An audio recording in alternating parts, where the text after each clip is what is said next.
What's up à tous, Parker One, je suis back pour un review du 07 Battle. Première fois que je review le 07. C'est une ligue basée à Gatineau. C'est la ligue qui a fait le plus de events de battle rap au Québec après le Word Up. Allez faire un tour sur leur chaîne si vous connaissez pas. Ils ont des classiques. Là. Freddy contre Giroux, le rematch en 2018, c'était définitivement un des meilleurs battles de cette année-là. Avant ça, il y a eu Skywalker contre VK qui est comme un classique personnel pour moi. SZA contre Thierry B au dernier event qu'ils ont fait avant celui-ci. C'est un underrated battle à mon avis. C'est super entertainant comme combat.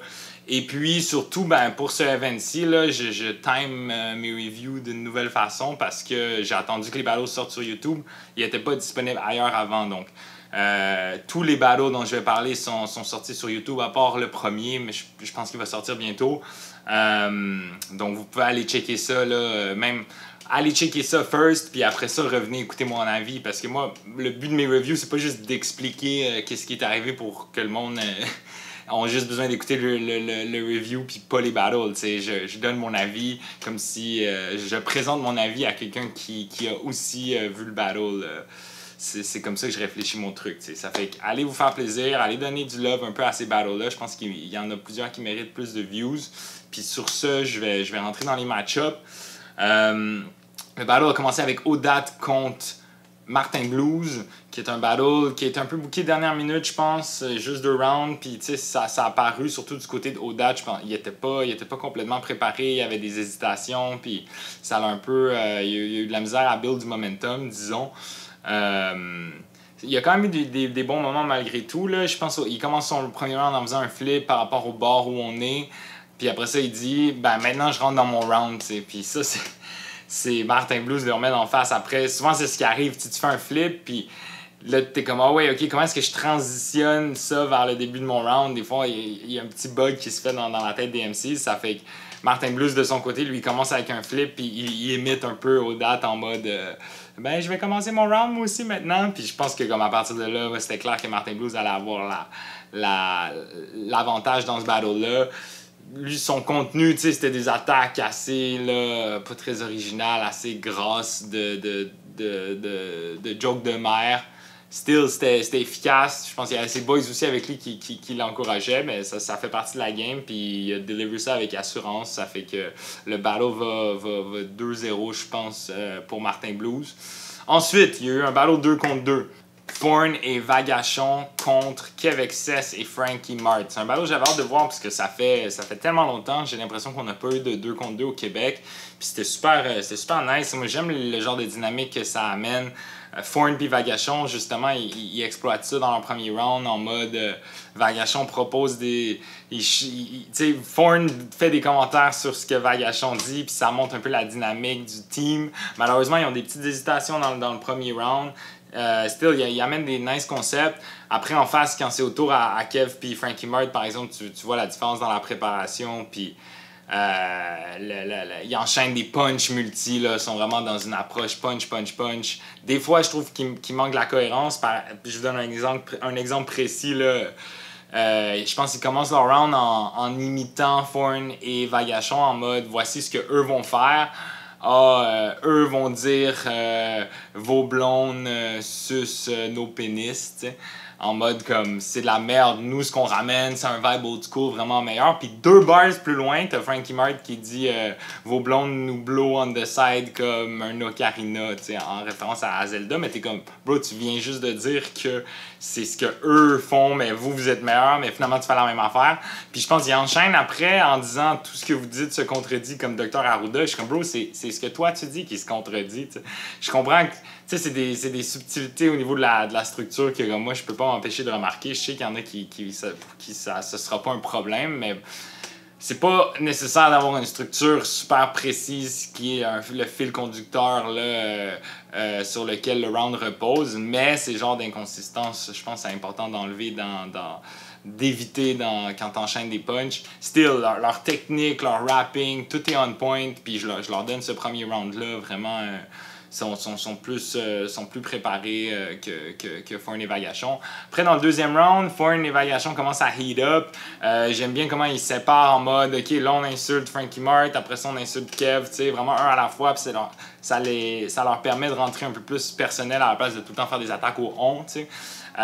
Puis j'ai bien aimé les concepts qu'ils ont amenés dans ce round-là. En face, Frankie Kev, ils continuent avec leur formule. J'ai edge ce round-là de peu à Foreign et Vagachon. Après, au troisième, donc on est un battle 1-1, c'est pour ça que je break down les rounds, puisque c'était quand même assez serré. Au troisième round, Foreign et Vagachon, ils drop the ball encore une fois un peu. Je pense que c'est vraiment une question juste de préparation, c'est un peu dommage. Puis en face, Kev et Frankie Mart, ils restent clean. Ils ont une espèce de concept avec les gun bars en mode j'ai oublié mon gun, prête-moi le tien. Puis comme j'ai trouvé ça nice, c'est comme tant qu'à. Des fois, le monde, les prémices de je vais faire des gun bars maintenant, je trouve que c'est awkward parce que ça s'assume pas, mais eux, c'était comme un délire assumé que j'ai aimé. Un truc qu'ils ont fait dans leur troisième aussi, ils disent un truc genre, ce qui est très énervant, c'est que t'es persévérant, puis genre, persévérant, ils disent les deux en même temps, de synchroniser son rapping avec ton teammate en 2 contre 2. Je pense que c'est un autre truc que quand tu le fais bien, ça ajoute de l'impact. Ça a définitivement marché pour Frankie Mart et Kev. So, je leur donne le battle 2-1. Vraiment très très entertaining comme battle, franchement.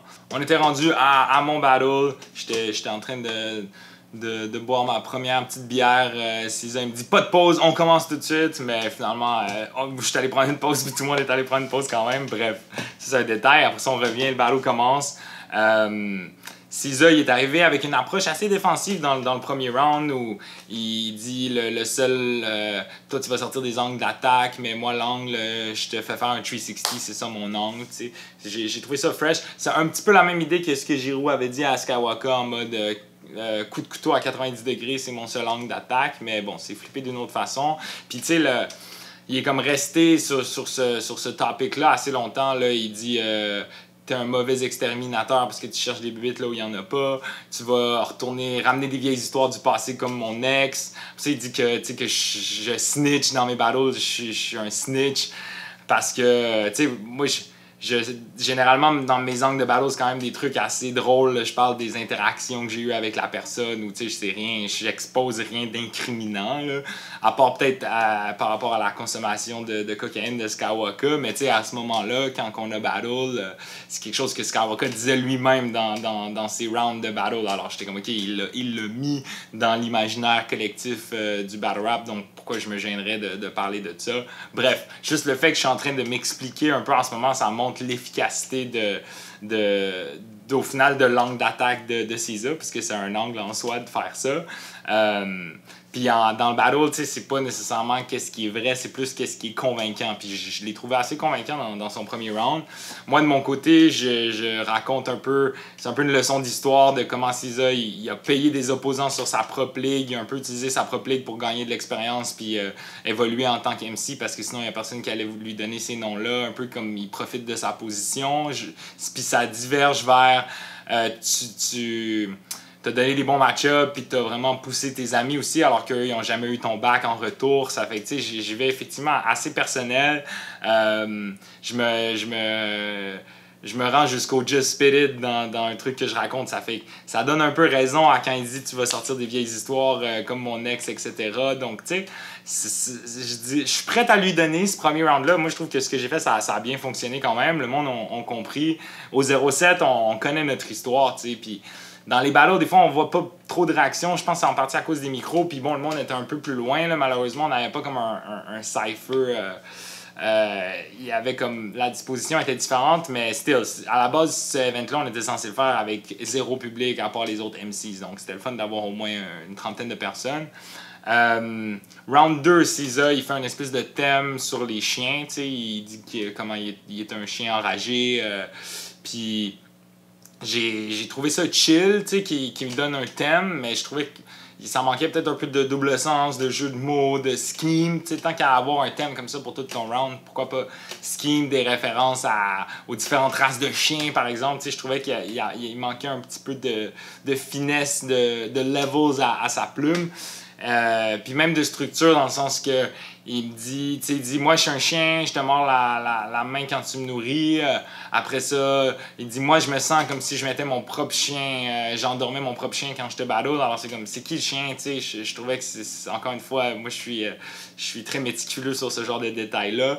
Puis justement, moi, mon deuxième round, en gros, c'était un peu de clown son style, agressif, puis de démontrer le fait qu'il y a jamais de double sens, qu'il manque de richesse à sa plume, en faisant moi-même des bars. Tu sais, il y en a il y a des bars que j'ai fait dans le deuxième qui ont pas été compris, que la majorité de la salle a pas compris, mais je pense pas que ça m'a trop affecté. C'est un peu un truc que je m'étais mis dans la tête aussi, un défi que je me donnais de être, tu sais, c'est comme en tant qu'MC, tu te demandes tout le temps où est-ce que tu vas avoir tes réactions, puis quand tu reçois de l'énergie du crowd, ça t'aide à turn up, mais j'aime bien me dire que j'ai même pas besoin d'énergie, la crowd pourrait être inexistante, puis je spit quand même mon truc avec conviction. C'est vraiment juste un plus d'avoir de la réaction, mais c'est pas quelque chose dont j'ai besoin en tant qu'MC, tu sais. Ça fait que les bars qui étaient overheads, je pense que j'ai quand même réussi à garder un bon rythme, puis il y a plein de bars qui ont bien landé aussi. Ça fait que je pense que ce deuxième round-là, je le prends haut la main. Et puis, rendu au troisième, lui essaie encore une fois de faire de la défensive par rapport à la reine. Il dit que moi, j'ai chialé que la reine partageait pas mes battles. En fait, j'ai chialé que la reine partageait pas des battles, point. La reine, c'est une série télé sur les battles. D'ailleurs, j'ai parlé avec quelqu'un de la production de la série télé, puis il m'a dit on va en partager des battles. Ça fait si on partageait tes battles, c'est grâce à moi. C'est pas moi qui ai demandé qu'il partage mes battles à moi. Bref. Il faut revenir au point que j'ai dit que c'est pas la vérité qui compte dans les battles. Puis effectivement, après, tu sais, le troisième round, juste pour finir sur le troisième round de SZA, je trouvais que ça manquait peut-être un petit peu de direction. Parce après ça, il rentre dans la violence, après ça, il rentre dans un peu parler de son legacy. J'aurais aimé ça plus l'entendre parler de tout ce qu'il a fait. Il finit un petit peu sur un ton assez bas, tu sais. Puis moi, oui, effectivement, j'attaque sur la reine, mais je pense complètement d'une autre façon que ce qu'il avait énoncé. Je raconte comment il a mal représenté la culture. En gros, comment il a sell out pour aller faire le clown à la télé en représentant mal notre art form.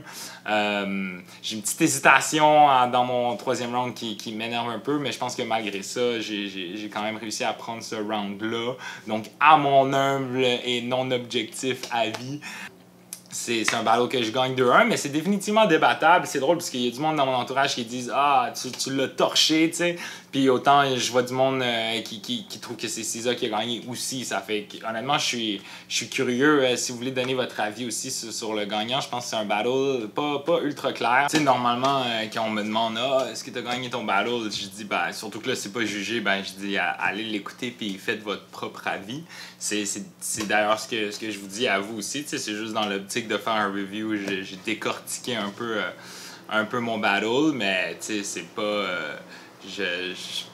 Pour moi, c'est pas aux MC eux-mêmes de clamer la victoire ou pas. C'est plus aux autres de décider. Après, moi, pour mon contenu, je sais que généralement, je pars sur la prémisse où je me dis quelqu'un qui a jamais écouté de battle, je veux qu'il puisse écouter mon battle puis comprendre la majorité de ce que je dis. Là, je pense que ce battle-là, il fait un peu exception. C'était pour les 10 ans du 07. SZA, il y a comme toute une histoire derrière lui. C'est le battle. C'est la ligue de chez moi, tu sais, je retourne battle là-bas, je me suis comme un peu fait plaisir, puis je voulais faire plaisir aussi aux fans du 07 où je fais beaucoup de références, tu sais, à des trucs spécifiques, il y a peut-être plusieurs personnes qui connaissent pas, donc tant pis, écoutez, cette fois-ci, mon battle est un peu moins accessible.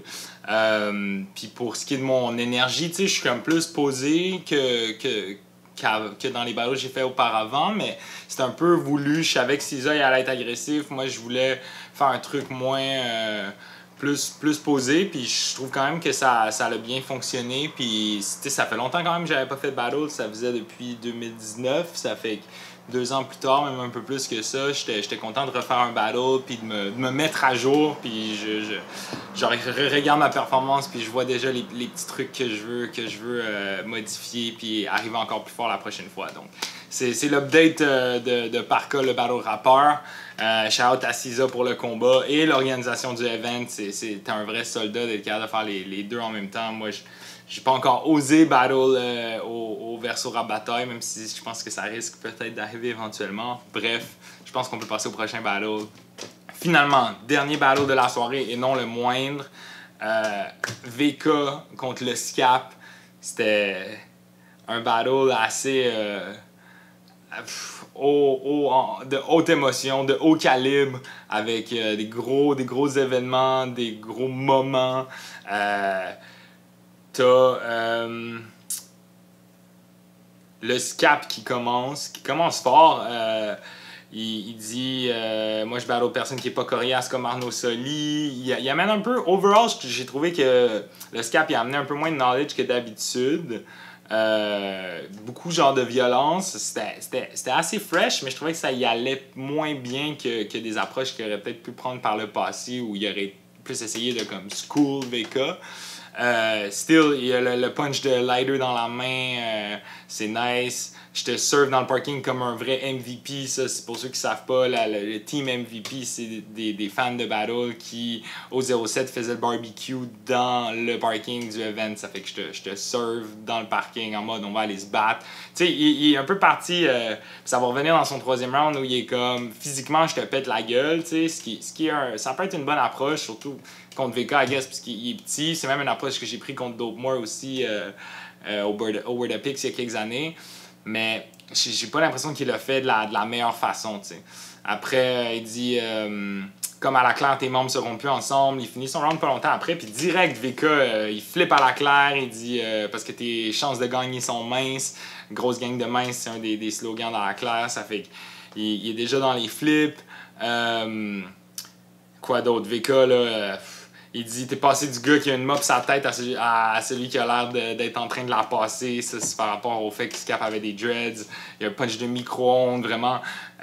C'est du très bon VK qui enchaîne des punches. Puis à la fin de son round, c'est là qu'il commence à flipper des objets dans la salle. Il y a Charlie Clips aux États-Unis qui avait fait un peu ça sur Caffeine aussi. Il a commencé à flipper les différents trucs qu'il y avait autour de lui. Mais ça fait que c'est un concept en soi qui fonctionne bien. Je pense que ça blow complètement. Le monde sont impressionnés par du freestyle. Ça fait que même si VK il avait un peu construit ses punchs déjà parce qu'il s'était rendu sur place la même journée, il a comme écrit un petit bout qu'il a juste rajouté à son premier round. Ça l'a vraiment, là, il a retourné la salle dans les deux sens. Puis c'était cool de voir quelqu'un au Québec qui a pull ce stunt-là. Puis VK a définitivement exécuté. Après, tu sais, il a tellement trouvé sa formule pour faire des punchs que même, comme je dis, même s'il y en a un qui marche pas, il va être back au prochain. Puis il dit à un moment donné dans le battle, il dit à 95% c'est quand même bon, tu sais, parce qu'il y a comme un punch qui a pas marché. À ce point-ci, VK, il a trouvé sa formule d'écriture, puis il est un gage d'efficacité, tu sais. Scap, lui, il prend un angle en mode les OGs t'aiment pas. Pourquoi est-ce que les OGs, les gros heads du hip-hop qui ont battle au Word Up par le passé respectent pas VK? J'ai trouvé que c'était pas si efficace comme angle. Puis après ça, il ramène à je te pète physiquement, tu sais. Puis il ramène Kev parce que VK, quand il a battle Kev XS au 07, il a parlé souvent à travers les rounds de Kev XS. Ça fait que là, il était comme je ramène Kev pour que Kev puisse te répondre, mais il laisse pas Kev répondre. En tout cas, ça, je trouvais aussi c'était un moment intéressant aussi dans le battle. Mais après, tu sais, quand ça revient à VK, là, il y a des références, il fait des punchs de pilote qui sont dope. Puis, tu sais, il rentre dans un petit thème. C'était comme contre Flower, tu sais, il rentre dans le thème des fleurs, puis boum, boum, boum, il enchaîne. Tu sais, il est capable d'exploiter, d'aller prendre un sujet ou juste aller prendre un mot, trouver un mot qui a rapport avec son opposant, puis juste lander des bars là-dessus. Puis aussi des trucs assez personnels aussi, genre il raconte les tam-tam à Montréal, puis il ramène les instruments qui a commencé à flip, parce que c'était surtout des instruments de musique qui avaient un peu éparpillés sur la scène. Moi, j'avais même pas remarqué, tu sais. Lui, il a pensé à des punchs pour chaque instrument, puis il ramène ça. Le tam-tam, je pense que c'était déjà écrit dans son texte, mais c'est là aussi qu'il saisit la bonne occasion. Il dit des coups de lame sous le rideau comme l'hiver à Ottawa, parce que Ottawa, c'est un endroit. Il y a le canal Rideau sur Ottawa où le monde font du patin, ça fait coup de lame. Ça, je vous donne la référence locale pour que vous puissiez comprendre la barre. il enchaîne un autre flip après sur ses pantalons, sur les pantalons de le Scap. Puis, Scap avait des pantalons blancs avec une espèce d'écriture imprimée dessus. Puis il dit c'est le seul moment que tes textes m'arrivent à la cheville. Vraiment, VK était en God mode, en train de tout flipper, incorporer ça dans son texte de façon flawless. Il ramène des instruments plus tard. C'est vraiment là, impressionnant. Il dit genre tu fumais du out comme ton t-shirt Bob Marley, puis il dit le weed que tu fumais ressemblait à ça, puis il pointe une vieille plante qu'il y avait dans le coin de la pièce. J'avais même pas remarqué cette plante là non plus. Dans le footage malheureusement il y a comme Scap qui cache la plante, c'est genre tasse-toi Scap, laisse-nous voir ce à quoi il fait référence. Mais je pense que ça c'était la référence à un objet ou à un truc dans l'espace qui m'a le plus retourné. Le punch de Farfadet était dope aussi. Je pourrais en parler longtemps. Vraiment grosse perfo de VK. Le Scap a été solide, mais je pense qu'il n'y avait rien à faire.